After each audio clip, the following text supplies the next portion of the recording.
Breaking news, ladies and gentlemen, breaking news. Bucks County, Pennsylvania. A Jamaican man is said to be behind a triple homicide. It's a breaking news. Watching Deep Roots TV. Rasta transportation, you know. Rasta transportation to the world. TV, you know. I love you boys and Deep Roots TV. Yeah, man. See real roots, them, the man. The real roots.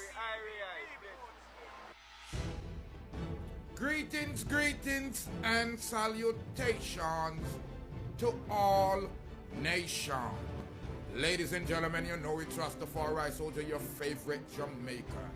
Thank you for tuning in to Deep Roots TV, the Rastaman channel. If you have not subscribed as yet, hit that red subscribe button, and we're going to have a great relationship. Andre